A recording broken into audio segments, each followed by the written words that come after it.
pa sila masyado Di pa sila- nakausap. Para or magkwentuhan na- kayo sa vlog. Masa ako? Ay, dito ka babe, basa din nga ito. Inupuan ni, ano eh, Padet. Ayan na lang. Ay, Interview ka lang pala. naman. Trisha. Pangalawang interview. First time ko ba siya makita? Or Nakita mo na siya? before? Hindi lang kayo masyado Saan? nagdami. Christmas party last year. Last year. Seryoso? Last year, yung nag-host ka. Last year yun. Yung San Kasi Roque, last year yung may hindi wala sayawan. ako. Oo. Seryoso? Eh, sabagay madami kasi nun eh. Tapos busy din. Hindi ko sila masyado na... Di ka pa nun namamansin? Meron pa. Ano, grabe ba? Hoy, meron pa yung isa, yung may tattoo sa ano, sa dibdib, tapos yung may anak. Sino nga yun? Ah, si Ate Jenny? Hindi. Yung batang-bata pa. Ah, si ano, yung pinsan ni Tilo? Pinsan yun ni Tilo. Oo. Ba't wala? Ewan ko, ano yata yun? Trabaho? Nag-ibang landas na. Interviewin mo kasi. Para mabuo na yung vlog mo. Buo na yan. Ay. Ni-enjoy ko Ano lang. year ka na? First year. College. Ni-enjoy ko lang yung vlog ko. Sigera din. Ganda na, Saan? Sigera. ganda na camera. Doon sa pinabasa ko ni Ate Yun. Rita. Ah, okay. Same course kayo? O yata siya. Tapos ibang BA. Business business. Hindi ko man yan Ganda yun. ginamitan ng GoPro. Kaya nga, parang sa mga office. Ang parang GoPro nito. Work.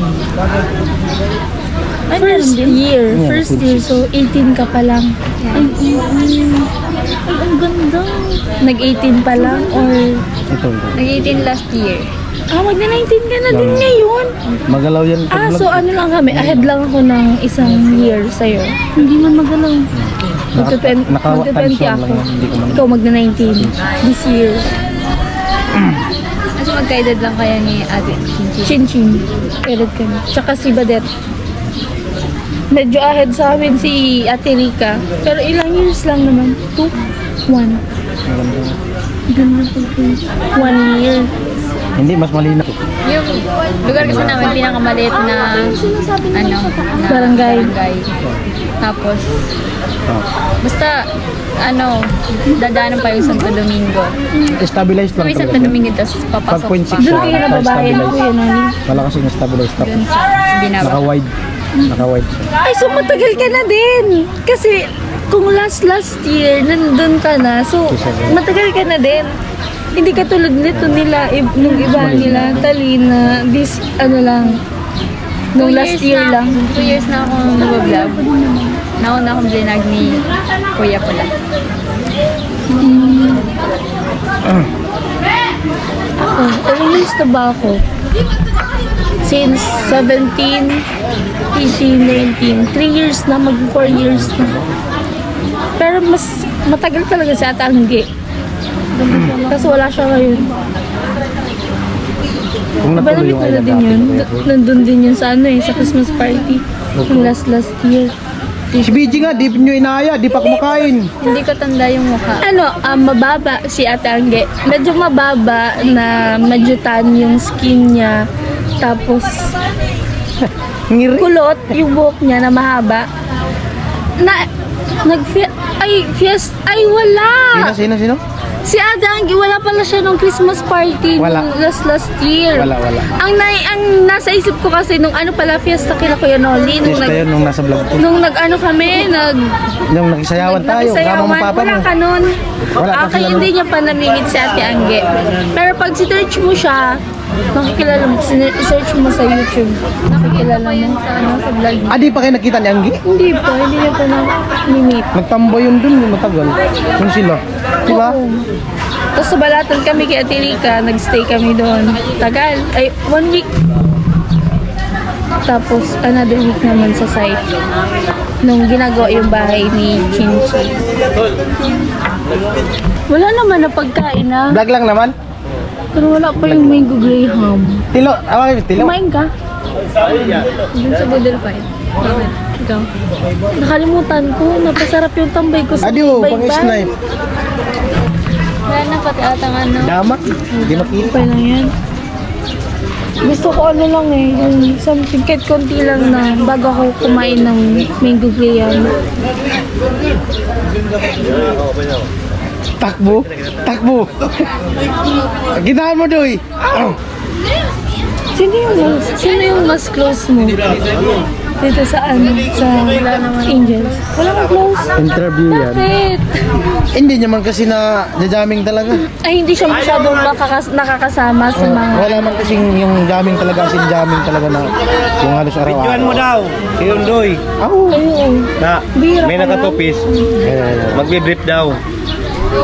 May ano? May yan kasi pag ano. Ikaw yung napansin ko kahapon tapos kanina kasi parang pag umupo ka sa isang side, sa isang spot, doon ka lang talaga. Like, sabi ko, wala kang kausap. Nakatupis daw. Kahit iniisip ko baka hindi ko alam, akala ko kasama ka nila, Sina. Hindi ko man kasi hindi pa man kita kasi masyado kilala, kaya akala ko kasama ka nila. Hindi ko pa nga din, yung mga kasama nila Ate Kusina, hindi ko man din pa na, nakakausap. Hindi ko pa na, yung formal na makilala, ganun. Hindi pa. Kasi siguro, nahiya din sila. Parehas kami. Uy! Nagiging Uy, introvert. naligo si Tilo! Ibang isla.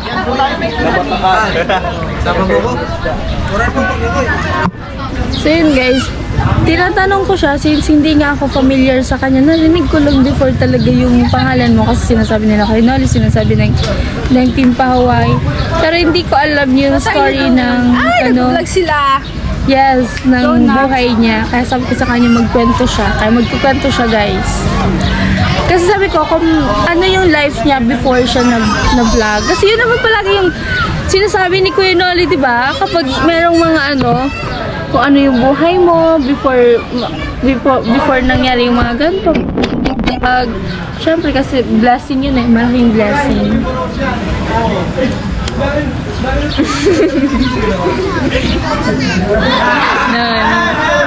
Sa'yo maging kanto siya.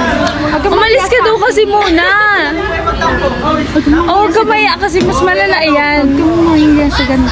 Lahat naman tayo merong kwento. Yan. Wala kasi akong kasama doon, kaya dito muna ako.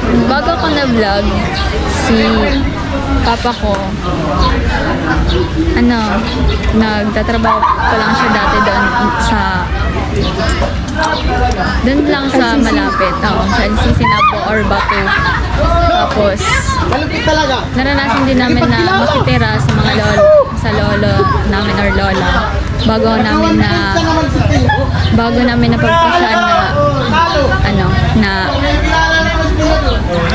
magpatayo ng bahay doon sa katabing lupa, which is hindi naman po sa amin. Tapos pinayagan pa kami patayo ng bahay doon. Tapos pinag-downal lang po namin ng mga 5K ata yun. Tapos naging hindi naman nakakain naman kami ng 3 beses sa isang araw. Pero yung makakain ng yung masasarap ganun, hindi. Kasi mas iisipin pa din kasi yung practical. Panganay ka ba? Yes. Tapos dalawa kayong magkapatid. Pero ang advantage, ang maganda naman kasi dalawa lang silang magkapatid. So parang wala masyadong grabing poproblemahin yung parents niya, wala masyadong gastos. Kaya parang yung work ng papa niya, sakto lang sa inyo, sa pang-araw-araw. Ganun. Kasi ganun din sa amin kasi yung lupa din namin, nauna lang patayuan ng bahay pero kahit down payment wala. Tapos kasi may lola kami na syempre sobrang tanda na, siya yung nun kay papa yung nagsabi na okay sige magtayo kayo dyan ng bahay. Iniisip kasi nila na once na syempre may mga anak yun, yung syempre pwedeng kunin sa amin. Kaya ang ginawa, naging practical din naman kami. Kinausap namin na bigyan mo na ng down payment. Alam mo ba na yung pinambayad ko dun sa lupa namin, galing yun sa vlog ko. Nag-vlog ako, sinesend ko kay Kuya Nolly, tapos ini-edit niya, tapos ina-upload niya. Tapos yung kita ng video, naiipon, binigay sa akin ni Kuya Nolly, which is umabot yun ng 17,000. Kaya, tapos, parang dinagdagan na lang dinagdagan na lang para mabuo yung 30K siguro yun binayad sa lupa namin. Ganun lang. Medyo, hindi naman siya kasi, hindi naman siya malaki. Tapos parang trasyong pamilya. Trasyong pamilya lang din. Ganon. Ganun yung sa amin. Tapos, madami kasi kami magkakapatid. Sa bahay, kami? 7. Kasi 5 kaming magkapatid na nasa bahay. Tapos si mama, papa, yung 2 kong kapatid na sa malayo. Hindi sila lumaki sa amin. Kaya, madami kaming pinapakain nila mama at nila papa. Kaya yung trabaho, si papa nila nagtatrabaho sa amin. Sakto lang din, katulad sa inyo, sakto lang sa pang-araw-araw ng mga pagkain, mga kailangan, gastusin, bills. Kaya, walang si papa na magbayad sa lupa. Kasi ang alam nila bigay lang, pero hindi naman pumayag syempre yung bigay ng lola niya, which is apo ako sa tuhod, which is hindi naman pumayag syempre yung mga anak, yung mga apo na iba, mga pinsan ni pa, na bigay lang, kailangan magbayad kasi hindi naman, kumbaga binili din nila yun, tapos kailangan din ng pera, kaya ganun. Buti ngayon okay na. Okay na ngayon. Naging okay nung pumunta siya sa BGC. Nag-work. Kasi mas mataas. Nag-work pa din yung papa niya. Nasa Manila. So, matagal na. Ilang taon na din? Mga Umuwi lang siya may event. Every year, isang beses or 2 beses lang siya umuwi. Pwedeng, December. Hi, Jen. Ganyan. Okay ka naman dito December sa or camera ko. fiesta or graduation. Okay ka dito. Oh, malupit ko yun. At least, diba? Kailan mo naman dito? Sabi ko sa kanya kanina, mag-vlog ka na din. Hindi kailan. Sabi ko, sa umpisa lang talaga na parang conscious ka, na parang, okay ba? Like, pinagtatawanan ka ba ng iba? Ganon din ako before. Pero pag nasanay ka na, habang tumatagal, parang natural na lang sa'yo yan. Promise. Kasi sabi ko sa kanya, maganda yung yung katawan niya, yung mukha niya. Sabi ko, ganyan din ako dati, pitit. Nung pitit pa, ginamit ko yung appearance ko sa pagbablog. Kaya gamitin mo din yan.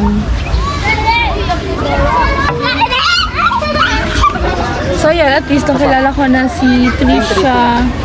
Trisha talaga tawag nila sa'yo. Wala kang nickname. Tapos naka-discover. Wow! Sit ko sa'yo. Oh. Pang-kalendaryo. Grabe nga sa background ko, guys. Ang naka-discover sa'yo si Kuya Alamid. Pang-kalendaryo. Dati naman ito nga Yung patayo. si Ate Rica, si Kuya Alamid din. Ito si Chinchin, si Kuya Alamid. Si Kuya Alamid yung nang sa scout. Where? Nang-i-scout. Guys, nagugutom na po ako. Anong gagawin? Alangan naman ilagay na dito yung pagkain ko. Kumuha tayo. Kumuha.